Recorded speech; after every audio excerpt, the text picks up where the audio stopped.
Olá, abençoados! Graça e paz, bem-vindos ao canal da Graça Pura. Eu me chamo André Pimentel, estamos juntos mais uma vez. Obrigado a todos os abençoados que se inscreveram em nosso canal nesses dias.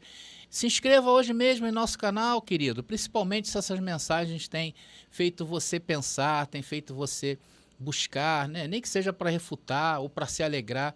Se inscreva em nosso canal. Então, se você não tem a Rádio Graça Pura, instale hoje mesmo no seu aplicativo. Hoje vamos falar de pecados e da consciência do pecado. Então, para começar essa mensagem, eu quero fazer a vocês uma pergunta reflexiva. O que é pior? A prática do pecado ou a consciência do pecado? Nós já sabemos que o pecado deixou de existir, né, abençoados? Mas eu falo isso generalizando. Então, o que é pior? A prática do pecado ou a consciência do pecado? Responde aí. Olha, para quem respondeu a prática do pecado, se ela é pior, errou. Tá? Nós já sabemos que Deus tirou o pecado do mundo. Mas o que é pior do que o pecado é a consciência do pecado.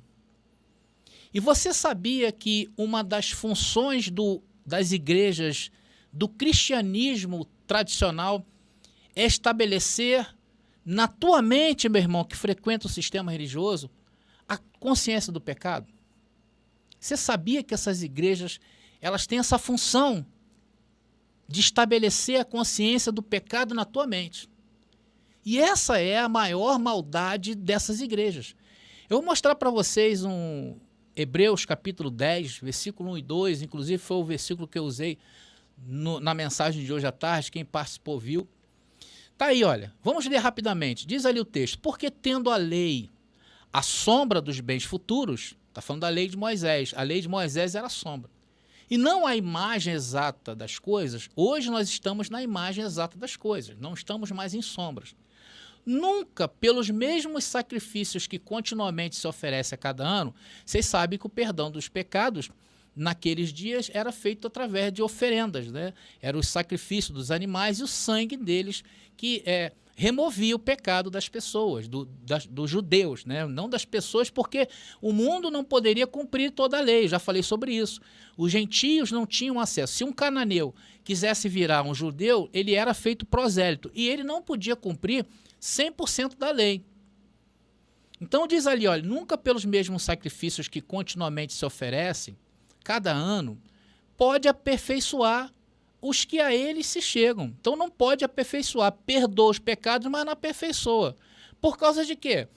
Por causa da consciência de pecado. De outra maneira, teriam deixado de se oferecer, porque purificados uma vez os ministrantes, nunca mais teriam consciência de pecado. Então, se o sangue dos animais fosse suficiente para retirar, vamos dizer assim, a consciência, não teriam mais que se oferecer sacrifícios. É isso que está dizendo o texto, nós estamos mostrando para vocês. Então, Hebreus capítulo 10, o texto é claro. Paulo está falando sobre o sacrifício de animais que continuamente se ofereciam no templo. Não podia purificar. Ele tirava o pecado, mas não podia purificar. Você sabe por que não podia purificar? E todas as vezes tinha que fazer novamente o sacrifício? Por causa da consciência do pecado.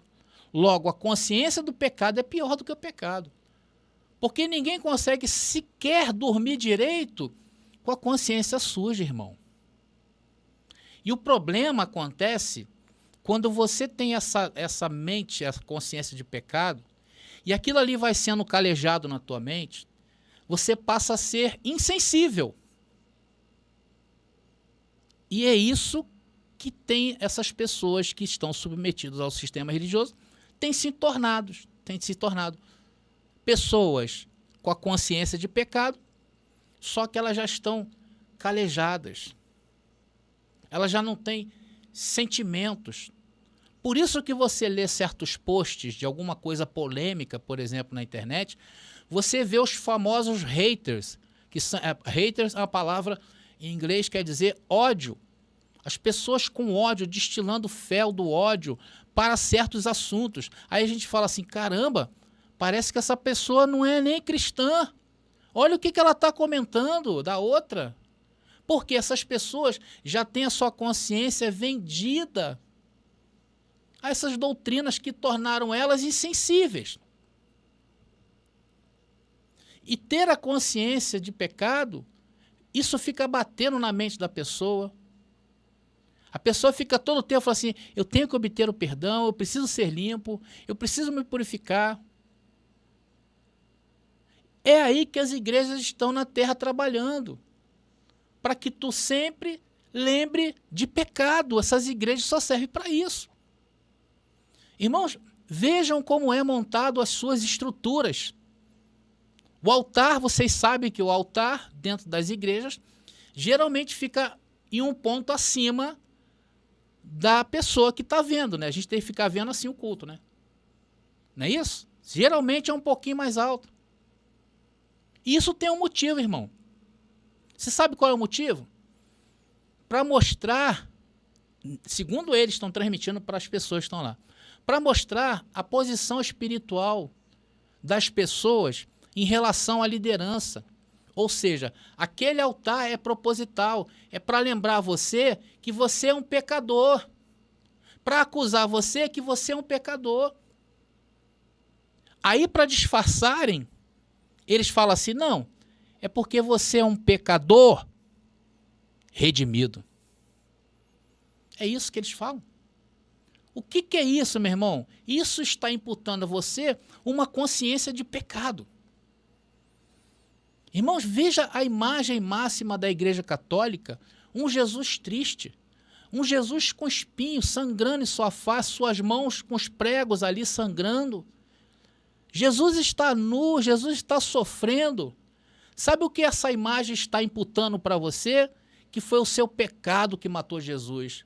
Isso é o quê? Gera o quê? Consciência de pecados. Irmãos, e ninguém consegue se desenvolver com a mente cheia de pecados. E isso é comprovado aonde? Nas atitudes dos religiosos. São maus, não há amor, pois estão preocupados em se salvar. O que é a ceia, irmão? Se não lembrar pecados. O que é o batismo, irmão? Se não lembrar pecados. O que é aceitar Jesus? Dizer com a sua boca o que a sua mente vai ficar cheia da consciência de pecado. Diga, você é um verme, você é um pecador, você precisa aceitar Jesus. Não, eu aceito. Coitada da pessoa. Irmãos, por isso que Paulo disse isso aqui em Hebreus. Vamos tornar aqui a repetir uma parte do versículo que eu li. Por isso que Paulo fala isso aqui, olha. Porque tendo a lei a sombra dos bens futuros e não a imagem exata das coisas, nunca pelos mesmos sacrifícios que continuamente se oferecem cada ano, pode aperfeiçoar os que eles se chegam nesses sacrifícios. Porém, cada ano se faz o quê? Comemoração de pecados. Os judeus faziam comemoração de pecados. E hoje o sistema faz o quê? O que eles fazem? Comemoram o pecado. O que é a ceia? Senão a purificação do pecado. O que é o jejum? Senão a purificação do pecado. Então eles estão o quê? Comemorando o pecado. Eles não conseguem retirar, irmãos, a consciência de pecado. Por isso estão o quê? Em condenação da mente.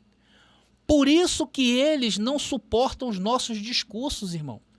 Por isso que quando você mandar essa mensagem aqui para aquele irmão, ele vai pular igual pipoca. Ele não aguenta o nosso discurso. Eles não aguentam. Por quê? Suas mentes estão aonde? Em trevas de desconhecimento. Vocês já viram as pessoas que passam muito tempo no escuro? Você não pode levar aquela pessoa que passou meses ou anos no escuro direto para a luz, não é verdade? Porque se você pegar uma pessoa que ela está há muito tempo sem a luz, se você jogar ela de cara na luz, está arriscado ela ficar cega. Então você tem que ir colocando aos poucos. Da mesma forma, nós também éramos assim. Quando Cristo nos chamou para fora da caverna, que a caverna é onde? É lá na igreja. Quando Cristo nos chamou para a verdadeira igreja, a gente saiu assim devagar, irmão. Foi devagar, foi dolorido, fomos abrindo os olhos aos poucos, doía, saía lágrimas, ardia. Não é verdade? Então as pessoas, se trazer elas direto, vão ficar cegas. Por isso que o pecado, irmão, por isso que o pecado, ele tinha que ser retirado do mundo. Mas o problema não é o pecado. O problema é a consciência do pecado. E o que essa igreja trouxe para os dias de cá, depois do ano 70? A consciência do pecado, porque o pecado ficou lá atrás. Eles falam pecado porque estão tratando com pessoas leigas, né? Mas a gente que sabe, que a consciência do pecado é pior. Por isso que o pecado tinha que ser tirado do mundo. Mas só tinha uma maneira de tirar o pecado do mundo. Como é que se tira o pecado do mundo? Derrubando o acusador. Atenção, derrubando o acusador. E Cristo, no ano 70 depois de Cristo, na primeira era cristã, no ano 70 da primeira era cristã, Cristo derrubou o acusador. Derrubou ou não derrubou, irmão? Irmãos, eu sei que o golpe que os judeus sofreram no ano 70 trouxe muitas mudanças ao mundo. Trouxe muitas mudanças. Por exemplo, o inferno não existe mais. Porque o inferno era o quê? Era um local onde ficavam os espíritos dos filhos de Deus esperando a ressurreição. O inferno já não existe mais.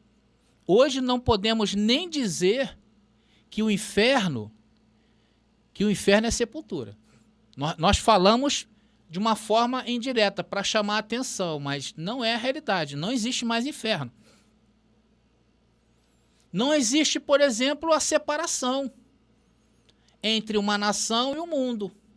Não existe mais essa separação. Deus é o Deus de todos, inclusive dos judeus. E lá em Apocalipse capítulo 21, versículo 1, fala que essa separação era o mar. E diz ali na profecia, no versículo 1 do capítulo 21 de Apocalipse, que o mar não existe mais. Então não existe mais a separação. Então o que ele também derrubou no ano 70 foi o acusador. E o que era o acusador, irmão? Quem sabe aí no chat me responda. Quem é o acusador? Era a lei de Moisés. A lei de Moisés era o acusador. E o povo de Israel foi julgado segundo o acusador, segundo a lei de Moisés. Por isso que o sacrifício não retirava a consciência do pecado. Por causa do quê? Por causa do acusador. A lei estava de pé. E acusador, o que é o acusador? Se não uma palavra diabolos. Então, o diabolos era a lei de Moisés. Isso significa que quando o judeu participava da expiação dos pecados naqueles dias, tinha ali os seus pecados perdoados. Porém, não os purificavam. Por quê? Porque suas mentes tinham que ficar ligadas aonde? No acusador. Porque a lei de Moisés estava pronta para acusar na primeira transgressão que praticavam. Então, eles saíam aquelas horas que eles estavam com os pecados perdoados, mas a lei estava lá, ó. Não mate, não furte, não anda assim, não anda assado, guarde a lua, não fale com isso, não fala com aquilo, entra no templo, lava a mão, se batiza, não batiza. Estava lá a lei acusando, mostrando o teu erro. Hebreus 10, 2. Olha aí. Hebreus capítulo 10, versículo 2. Diz o texto, de outra maneira teriam deixado de se oferecer. Por quê? Purificados uma vez os ministrantes, nunca mais teriam a consciência do pecado. Mas isso não aconteceu. Por quê? Porque a lei estava de pé. O acusador estava de pé. E Deus já profetizava, né, que haveria um tempo em que tudo isso seria jogado no mar do esquecimento. Não foi isso que Paulo nos falou lá em Hebreus mesmo, aí capítulo 10, versículo 16 e 17? Olha aí. Olha o que diz aí. Olha aí. Esta é a aliança que farei com eles depois daqueles dias, diz o Senhor. Porei as minhas leis em seus corações e as escreverei em seus entendimentos, acrescenta, e jamais, jamais me lembrarei de seus pecados e de suas iniquidades. Olha aí. Olha o que esse texto estava falando para eles naqueles dias. Para nós já não fala mais isso. Aí está. Mas o problema era a consciência do pecado. E o que trazia a consciência do pecado era o acusador daqueles dias, que era a lei de Moisés. E hoje, irmãos, essas igrejas funcionam como um Moisés falso. As igrejas cristãs hoje, tradicionais, elas funcionam como um Moisés falso, que fica acusando as pessoas de seus pecados. E pecado que já não existe mais. Porque o verdadeiro Moisés foi derrotado.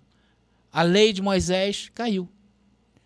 Isso tem na Bíblia, irmão André? Tem, claro que tem. Não vou mostrar. Eu não vou trazer para vocês algo que não tem na Bíblia. Eu vou mostrar. Esse texto que eu vou mostrar para vocês está em João capítulo 5. Mas o contexto dessa passagem, e como nós somos elegantes e passamos o contexto para vocês, o contexto de João capítulo 5 é o seguinte. Jesus aqui está mostrando para os líderes religiosos judeus que estavam questionando a ele, a Jesus, sobre suas ações e ensinamentos. Sempre questionando, né? Ou seja, eles não criam que Jesus era o Messias. E Jesus falava que era o Messias. E Jesus anunciava um juízo. Eu vou ler o verso 45. Porém, nos versículos anteriores ao 45, que vamos ler daqui a pouco, Jesus estava explicando o seu relacionamento com Deus. Jesus estava chamando Deus de Pai, afirmando sua autoridade divina e tentando convencer a eles que ele, Jesus, não os acusaria, porque eles já tinham um que acusava. Vamos ver quem é o acusador? João capítulo 5, versículo 45, está aí. Diz o texto: não cuideis que eu vos hei de acusar para com o Pai. Jesus está falando, sou eu que vou acusar vocês, não. Há um que vos acusa, Moisés, em quem vós esperais. E eles estavam submetidos a Moisés, irmão. Mas eles mesmos não ouviam o Moisés, eles não cumpriam a lei, eles eram hipócritas. Assim como está hoje o cristianismo tradicional, uma hipocrisia pura. Está aí, olha. Quem era o acusador? A lei de Moisés. Então, enquanto essa lei estivesse vingando, havia consciência de pecado. Moisés era o representante da lei, o que trouxe a lei ao mundo. Porque a acusação era, novamente eu falo para vocês, que trazia a consciência do pecado. Então, se nós traduzirmos ao pé da letra, ou seja, ao pé do grego, podemos dizer aqui que a lei era o quê? A lei era o diabolos, a lei era o acusador. Sim ou não? Só, meus irmãos, que o sistema religioso não sabe disso. Eles dizem que o diabolos é um ser espiritual. Isso não existe. Mas hoje, o acusador deles lá são as práticas realizadas pelo sistema religioso. Aceitar Jesus, ceia ou eucaristia, batismos, jejuns, imagens de Cristo derrotados, subidas ao monte, descidas ao pó, né? Como diz, oração com a boca no pó, imposição de mãos, traz consciência de pecado. Tudo que eles fazem é relembrar pecado, pecado, pecado. Te diz que você é um pecador dia e noite. Não tem a sua culpa, a minha culpa, minha máxima culpa. O que é isso, senão o acusador? Então, o acusador não é um ser espiritual. Isso é uma bobagem. O acusador são todas essas doutrinas fajutas. Hoje, eles tomaram... O cristianismo tradicional é o acusador do mundo. É o diabolos do mundo. Irmãos, eu sei que muitos não suportam esse discurso. É duro, mas é real. Foi por isso que o baque, foi por isso que o que aconteceu no ano 70 tinha que ser forte para tirar de vez do mundo a acusação. E qual foi o saldo que aconteceu no ano 70, André? Um templo foi derrubado, o templo de Deus foi derrubado. O templo foi derrubado. Uma cidade destruída, milhões de homens mortos, homens, mulheres, crianças, grávidas, mortas. E toda a legislação judaica veio abaixo. Legislação mosaica do Israel bíblico. Eu não estou falando do Israel de hoje, nada a ver. Por isso, irmãos, que somente ouvindo mensagens iguais a estas, que pode te dar um entendimento daquilo que está consumado. Isso tem que te tirar a consciência do pecado.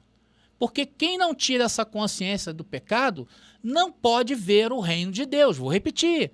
Quem não tira essa consciência de pecado não pode ver o reino de Deus. Eu falo, muita gente está em graça hoje, mas ainda tem a consciência do pecado dentro dela. No reino de Deus não entra a consciência de pecado.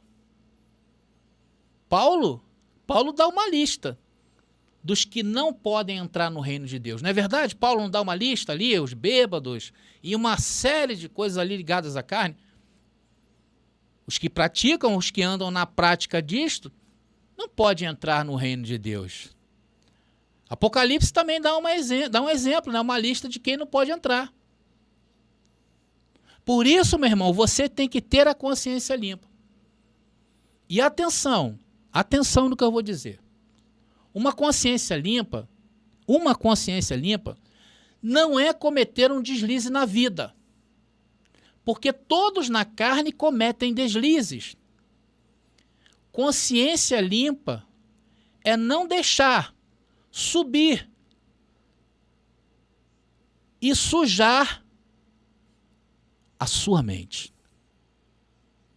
Consciência limpa é não deixar subir para sujar aqui na sua mente. Você entendeu?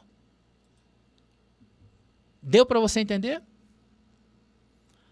Agora, irmãos, eu não estou dizendo aqui e isentando ninguém, atenção no que eu vou falar, daquilo que se pratica nesta vida. Eu não estou falando isso, ninguém está isento disto. O que plantar, vamos colher. E quando você sabe que planta e colhe, é também ter uma consciência limpa. Foi por isso que Zaqueu, mesmo na lei, não sendo judeu, vocês lembram da passagem de Zaqueu, né? Que Jesus mandou ele descer da árvore. Aí Zaqueu ficou tão feliz, falou: Senhor, eu vou restituir o que eu tinha roubado do povo. Então, Zaqueu pagou pelo que fez. Então, isto é uma lei que a carne colhe. Plantou, colheu. E o resultado de toda essa colheita ruim que plantamos na vida é a morte do corpo físico. E dela ninguém escapa. Sabe por que ninguém escapa da morte física? Porque ninguém é melhor que ninguém nesta área.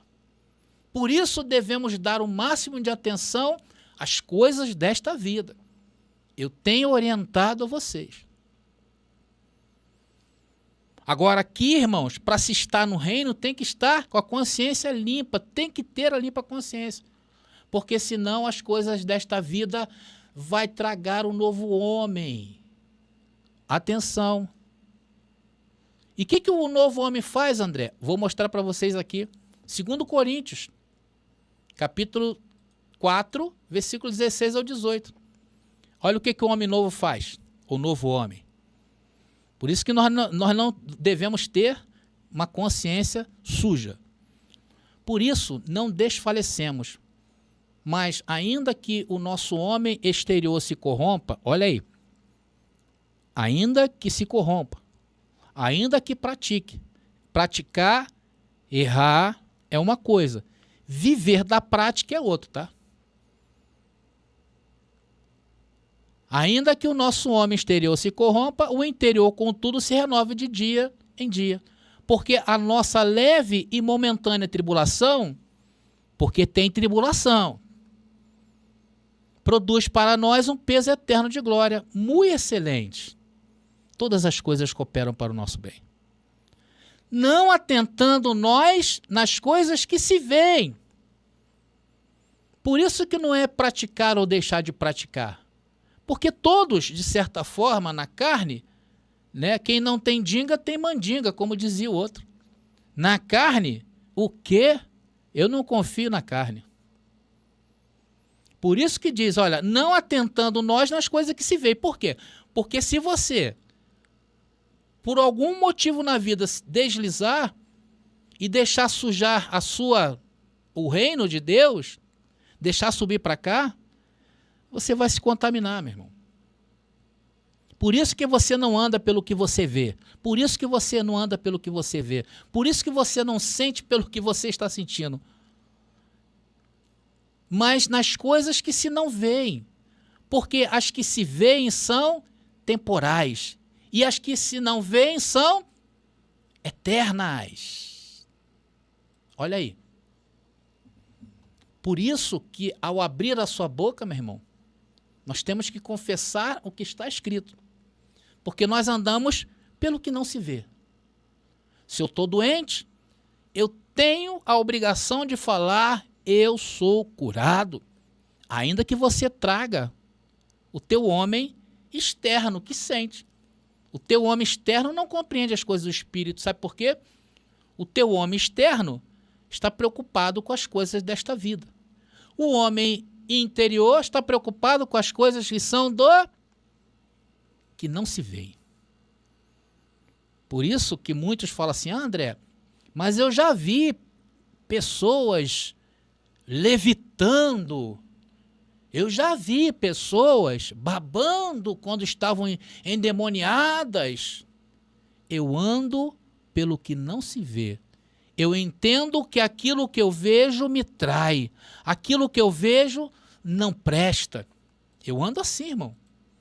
Tudo que eu vejo neste mundo eu falo que é mentira. Claro que eu ando respeitando as pessoas. Claro que eu sou um cidadão, que eu cumpro as minhas obrigações como cidadão.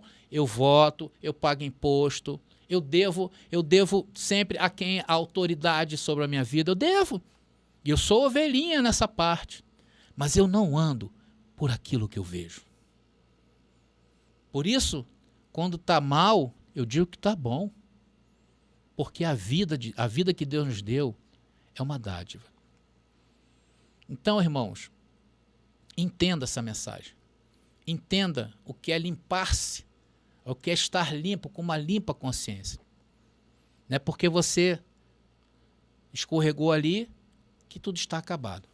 E para você, meu amigo, que você está no sistema religioso, está na hora de começar a se mexer.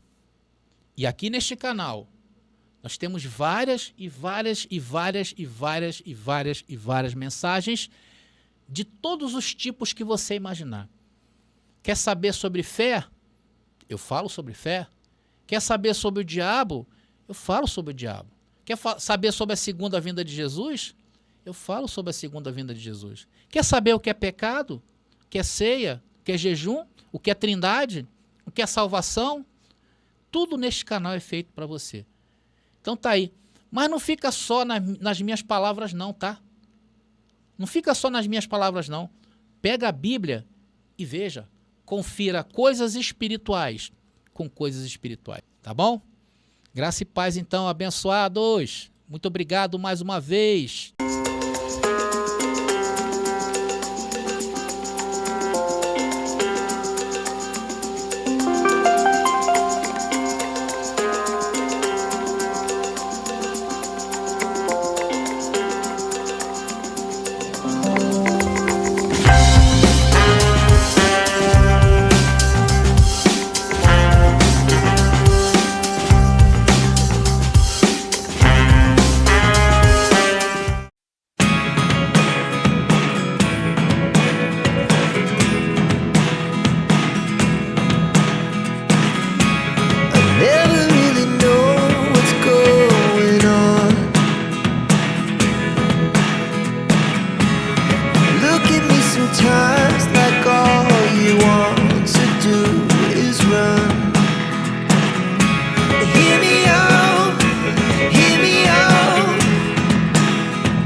Por que eu devo conhecer a escatologia consumada? Primeiro, porque a escatologia consumada é uma das principais visões interpretativas do Apocalipse, e estudar essa abordagem pode ajudar a ter uma compreensão mais abrangente e aprofundada do livro. Segundo, muitos materiais sobre o Apocalipse se concentram em visões mais populares, como o futurismo, tornando mais difícil encontrar informações sobre a escatologia verdadeira. Ter uma apostila específica sobre esse tema preenche essa lacuna. Terceiro, estudar a escatologia consumada ajuda a entender melhor como as profecias do Antigo Testamento se cumpriram em Jesus Cristo e na história da Igreja primitiva. Quarto, a escatologia consumada enfatiza a soberania e o senhorio de Cristo, o que pode ajudar a fortalecer a fé e a confiança em Deus diante das incertezas e dificuldades do mundo atual. Se você é um estudioso da Bíblia ou simplesmente tem interesse no Apocalipse, a aquisição de uma apostila sobre a escatologia consumada oferece uma nova perspectiva sobre um livro que é frequentemente mal interpretado ou mal compreendido. Além disso, ajuda a enriquecer sua compreensão teológica e bíblica em geral. Você acabou de ouvir sobre 5 motivos para estudar a escatologia consumada. Se você deseja se aprimorar em diversos temas, temos várias apostilas disponíveis. Consulte hoje mesmo e adquira já a sua.